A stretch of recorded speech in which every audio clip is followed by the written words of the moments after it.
니는 헐렁했지 다 찍어 cheese film 속의 친구들은 make beat Let's go mob 너의 움직임이 그대로 여기를 Selamat sore, salam sejahtera buat kita semua.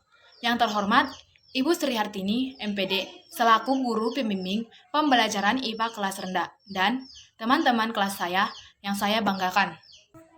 Pertama-tama, marilah kita panjatkan puji dan syukur kepada Tuhan Yang Maha Esa karena telah memberikan rahmat dan karunia-Nya sehingga kita bisa melaksanakan presentasi pada sore hari ini, walaupun dalam keadaan online.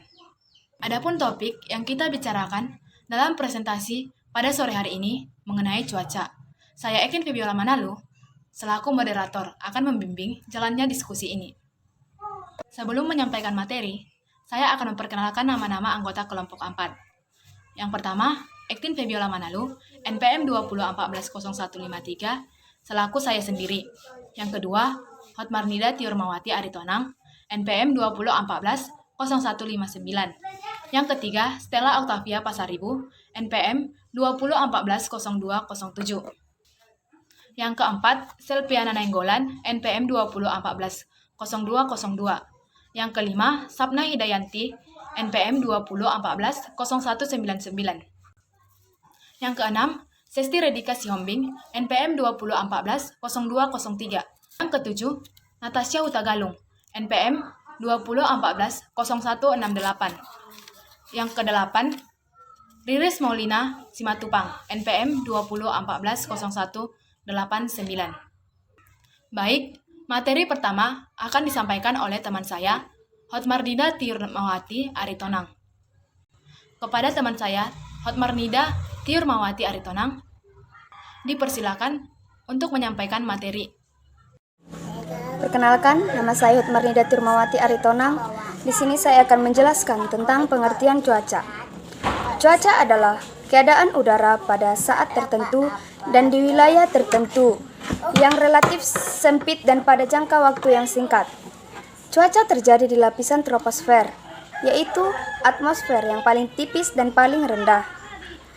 Udara di lapisan troposfer sangatlah padat, merupakan 80% dari berat atmosfer seluruhnya. Troposfer hampir seluruhnya terdiri dari uap air yang ada di atmosfer. Dari permukaan bumi sampai ke atas teratas lapisan troposfer yang dikenal sebagai tropopause, ilmu yang mempelajari tentang cuaca adalah meteorologi. Cuaca terbentuk dari gabungan unsur cuaca dan jangka waktu cuaca bisa hanya terjadi hanya beberapa jam saja. Misalnya, pagi hari, siang hari, atau sore hari, dan setiap tempat serta waktunya. Di Indonesia, keadaan cuaca selalu diumumkan untuk jangka waktu sekitar 24 jam melalui perakiraan cuaca yang dikembangkan oleh Badan Meteorologi dan Geofisika atau BMG, Departemen Perhubungan. Untuk negara-negara yang sudah maju, perubahan cuaca sudah diumumkan setiap jam dan sangat akurat. Terima kasih. Baiklah, di sini saya akan menjelaskan tentang unsur-unsur cuaca. Sebelum itu saya akan memperkenalkan diri. Nama saya Stella Octavia Pasaribu, NPM 20140207, jurusan PGSD kelas 2D.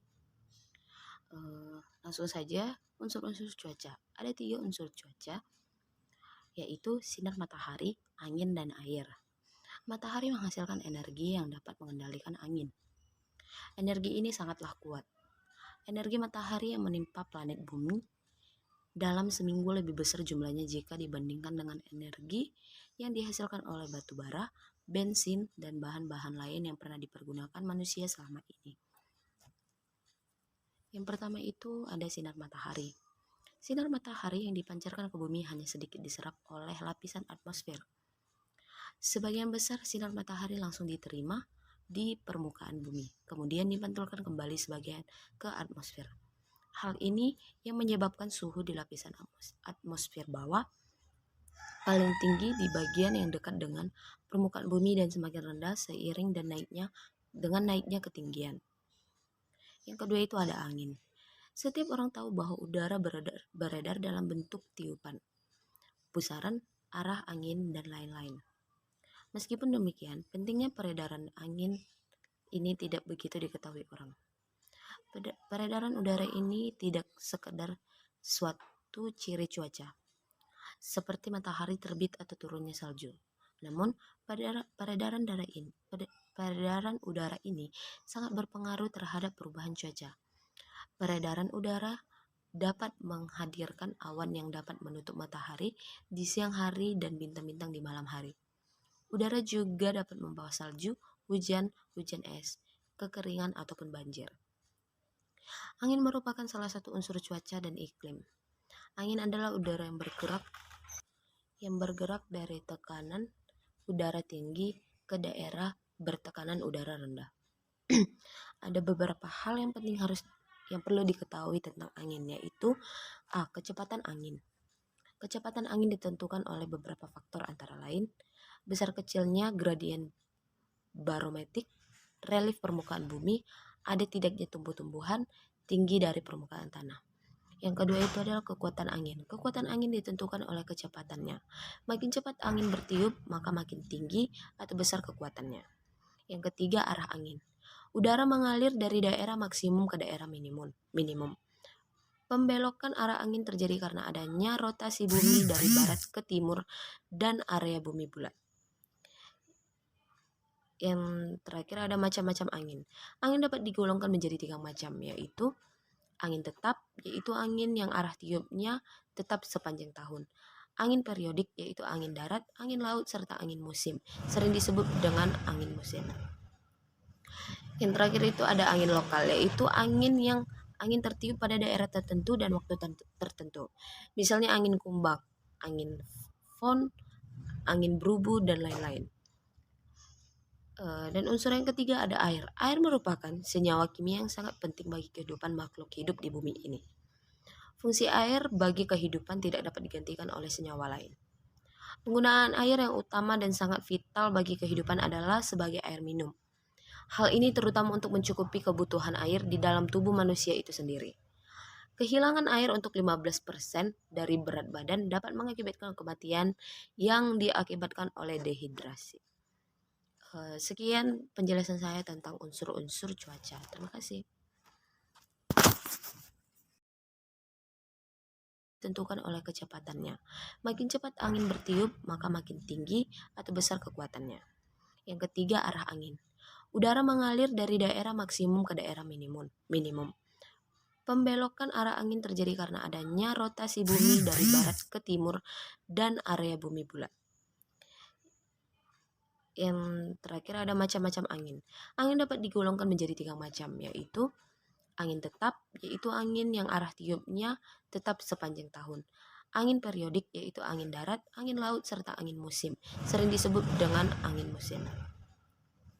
Yang terakhir itu ada angin lokal, yaitu angin tertiup pada daerah tertentu dan waktu tertentu. Misalnya angin kumbang, angin fon, angin berubu, dan lain-lain.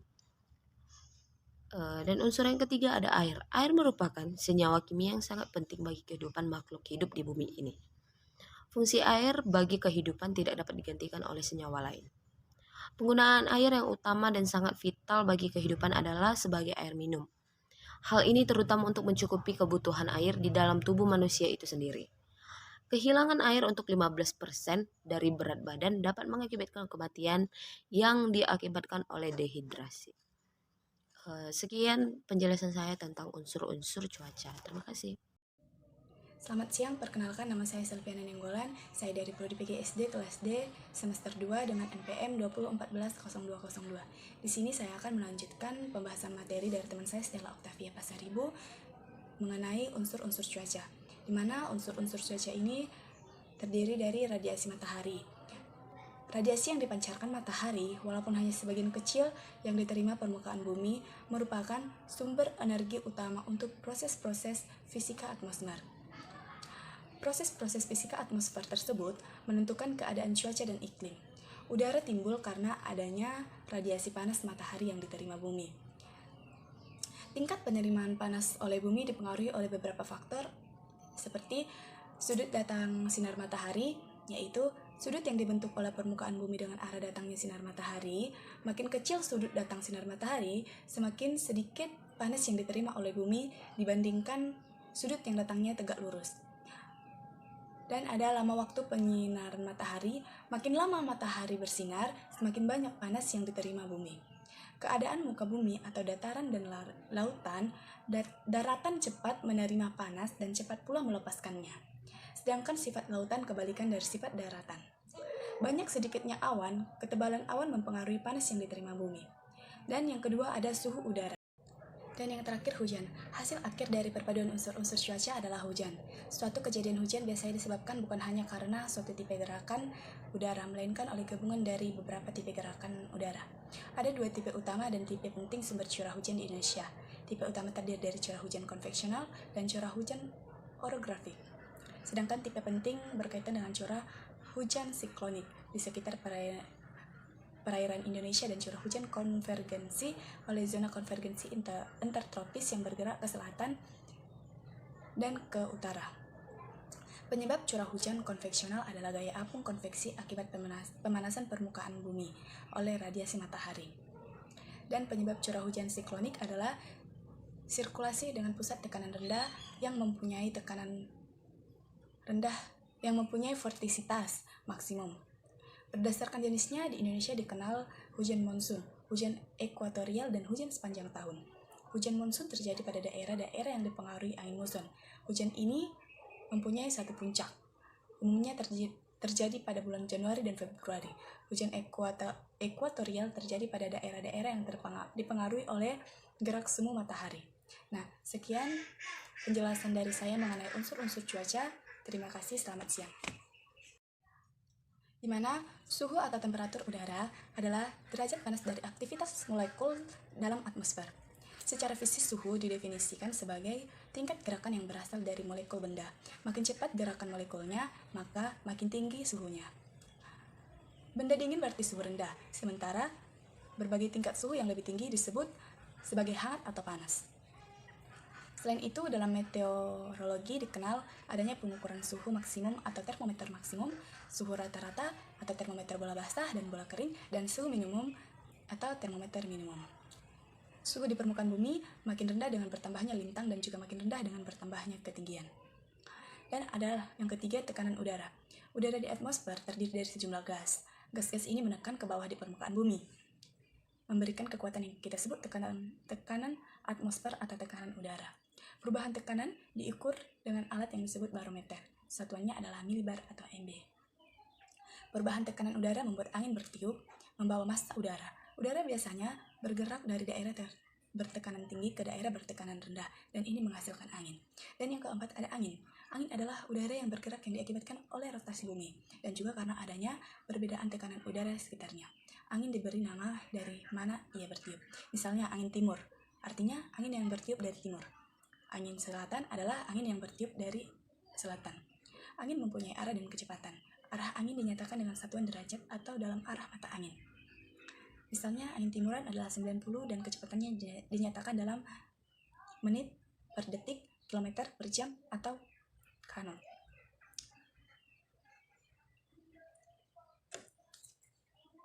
Jadi persentase albedo sinar matahari oleh atmosfer adalah sekitar 49%, sedangkan yang sampai ke bumi atau ke permukaan bumi hanya 51%. Energi matahari yang sampai di permukaan bumi ini kemudian dipantulkan kembali sekitar 4%, jadi jumlah keseluruhan energi matahari yang diserap oleh bumi sekitar 47%. Dan ada juga tekanan udara. Faktor kedua ini mempengaruhi dinamika cuaca. Tekanan udara itu tenaga yang bekerja untuk menggerakkan massa udara dalam suatu wilayah tertentu di suatu tempat ke tempat lainnya. Dan angin. Perbedaan tekanan udara di berbagai wilayah di muka bumi mengakibatkan terjadinya gerakan massa udara dari daerah bertekanan tinggi ke daerah yang bertekanan rendah. Pola gerakan udara dapat dibedakan menjadi 3, adveksi, konveksi, dan turbulensi. Apa itu adveksi? Adveksi adalah gerakan udara yang arahnya mendatar atau horizontal, sedangkan konveksi, gerakan massa udara dengan arah vertikal. Adapun turbulensi, perubahan arah dan kecepatan gerakan udara karena faktor-faktor tertentu. Dan selanjutnya, kelembapan udara dan awan.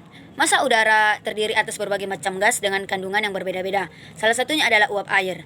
Banyak uap air yang terkandung dalam sejumlah massa untuk dikenal dengan kelembapan atau kelangsangan udara. Dan jika tingkat kelembapan relatif telah mencapai 100%, massa udara akan mencapai titik jenuh sehingga dapat terjadi proses kondensasi atau pengembunan, di mana uap air akan berubah kembali menjadi titik-titik air di atmosfer. Dan hujan. Hujan merupakan hasil kondensasi uap air yang terus berlangsung di udara. Titik-titik air yang membentuk awan dan bergabung membentuk partikel yang lebih besar kemudian jatuh ke permukaan bumi sebagai hujan. Titik air hujan pada umumnya berjari-jari antara 0 sampai 0,3 mm, sedangkan pada hujan rintik-rintik berjari-jari antara 0 sampai 3 mm.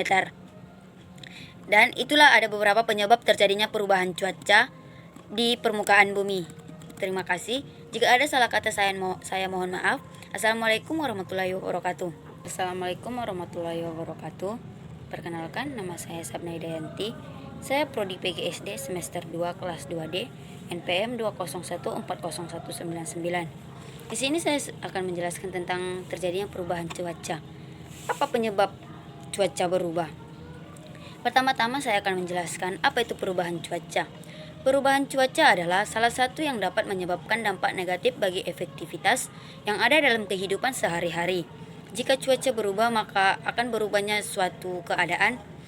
Ada beberapa faktor mengakibatkan terjadinya perubahan cuaca tersebut, tidak lain antara lain karena faktor alam yang terjadi secara alami dan akibat adanya aktivitas manusia yang terus-menerus mengubah komposisi atmosfer dan tata guna lahan yang sudah ada. Di sini saya akan menjelaskan beberapa faktor terjadinya perubahan cuaca. 1. Suhu udara. Suhu udara atau temperatur merupakan kondisi yang dirasakan di permukaan bumi sebagai panas, sejuk, atau dingin. Berubah-ubahnya suhu udara mengakibatkan cuaca akan berubah. Bagaimana diketahui bahwa permukaan bumi menerima panas dari penyinaran? Matahari merupakan radiasi gelombang elektromagnetik. Radiasi sinar matahari yang dipancarkan ini tidak seluruhnya sampai ke permukaan bumi. Karena pada saat memasuki atmosfer, berkas sinar matahari tersebut mengalami pemantulan atau refleksi. Pembaharuan, scattering, dan penyerapan absorpsi oleh material-material di atmosfer. Persentase jumlah pemantulan dan pemburuan sinar matahari oleh partikel atmosfer ini dinamakan albedo. Pada saat memasuki atmosfer, sekitar 7% energi sinar matahari langsung diaburkan kembali ke angkasa, sebagaimana 15% diserap oleh partikel-partikel udara atau debu. Atmosfer 24% dipantau oleh awan, dan 3%-nya diserap oleh partikel-partikel awan. Jadi persentase albedo sinar matahari oleh atmosfer adalah sekitar 49%, sedangkan yang sampai ke bumi atau ke permukaan bumi hanya 51%. Energi matahari yang sampai di permukaan bumi ini kemudian dipantulkan kembali sekitar 4%, jadi jumlah keseluruhan energi matahari yang diserap oleh bumi sekitar 47%. Dan ada juga tekanan udara. Faktor kedua ini mempengaruhi dinamika cuaca. Tekanan udara yaitu tenaga yang bekerja untuk menggerakkan massa udara dalam suatu wilayah tertentu di suatu tempat. Sebelum saya lanjutkan, perkenalkan nama saya Sesti Radika Sombing, NPM 20140203 semester 2D. Di sini saya akan menjelaskan tentang dampak dari adanya perubahan cuaca. Dalam kehidupan sehari-hari, ada banyak fenomena cuaca yang sering kita jumpai. Di antaranya adalah awan, angin, hujan, salju, kabut, dan pasir ribut. Perubahan cuaca yang jarang kita jumpai di kehidupan sehari-hari adalah bencana alam, seperti puting beliung, hujan badai, dan lain sebagainya. Hampir semua fenomena perubahan cuaca yang terjadi di bumi ini terjadi di troposfer atau bagian bawah atmosfer. Beberapa dampak dari terjadinya perubahan cuaca adalah 1. Pengaruh langsung yang dirasakan di bumi sebagai akibat radiasi matahari adalah adanya perubahan suhu udara di berbagai tempat. Yang kedua adalah perbedaan tekanan udara di berbagai wilayah di muka bumi mengakibatkan terjadinya gerakan massa udara dari daerah bertekanan tinggi ke daerah bertekanan rendah. Yang ketiga adalah dapat menyebabkan penurunan pada kondisi manusia akibat menerima efek dari perubahan cuaca yang tidak menentu. Yang keempat adalah dapat menyebabkan penyakit bagi manusia. Dan yang kelima atau yang terakhir yaitu menurunnya kualitas bagi sektor pertanian dan lain-lain. Baiklah, sekian penjelasan saya. Terima kasih. Assalamualaikum warahmatullahi wabarakatuh.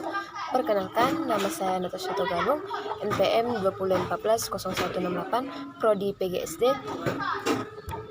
Materi yang saya bawakan ialah upaya penanggulangan dari perubahan cuaca. Perubahan cuaca merupakan salah satu yang dapat menyebabkan adanya dampak yang negatif bagi keseharian. Berikut merupakan beberapa upaya penanggulangan dari adanya perubahan cuaca yang bisa membawa dampak negatif bagi kehidupan manusia. Yang pertama, dengan menanamkan kesadaran akan kebersihan dan cinta lingkungan seperti tidak membuang sampah di sembarang tempat, terlebih di sungai yang sangat menyebabkan kebanjiran. Yang kedua, mengurangi pemakaian rumah kaca yang bisa menyebabkan perubahan cuaca. Yang ketiga, menciptakan teknologi yang ramah lingkungan seperti kendaraan yang tidak menyebabkan polusi udara dan lain-lain. Sekian materi yang saya bacakan. Jika ada kurang dan lebihnya, saya mohon maaf. Wabillahi taufiq wal hidayah. Wassalamualaikum warahmatullahi wabarakatuh. Nama saya Riris Maulina Anaria Simatupang, NPM 2014-0189. Di sini saya akan melanjutkan pembahasan dari Natasha Hutagalung. Dampak dari perubahan iklim. Perubahan iklim tentunya akan memunculkan berbagai dampak yang bisa mempengaruhi kehidupan kita. Perubahan iklim harus segera diatasi agar dampak tersebut tidak menjadi semakin parah dan bisa mengacukan aktivitas dari manusia. Ada beberapa dampak dari perubahan iklim. Yang pertama, dilansir dari Guru Pendidikan, perubahan iklim akan mengakibatkan bongkahan es yang ada di daerah kutub akan terus mencair dan mengakibatkan permukaan air laut akan terus menaik. Yang kedua, suhu yang terus meningkat juga mengakibatkan risiko kebakaran hutan menjadi lebih meningkat. Yang ketiga, perubahan iklim juga akan mengakibatkan peningkatan suhu pada air laut dan menggunakan ekosistem yang ada di dalamnya. Sekian penjelasan dari saya. Terima kasih. Baiklah, kesimpulan dari materi presentasi kami pada sore hari ini yaitu cuaca merupakan keadaan udara pada saat tertentu dan di wilayah tertentu yang relatif sempit dan dalam jangka waktu yang singkat. Cuaca terjadi karena suhu dan kelembapan yang berbeda-beda antara satu tempat dengan tempat lainnya. Perubahan cuaca merupakan perubahan yang bisa disebabkan oleh faktor alam yang secara alami dan faktor aktivitas manusia. Demikian presentasi dari kelompok 4. Saya sebagai moderator mohon maaf atas kesalahan dan kekurangan dari diskusi kami pada sore hari ini. Dan saya mengucapkan terima kasih atas perhatiannya. Selamat sore.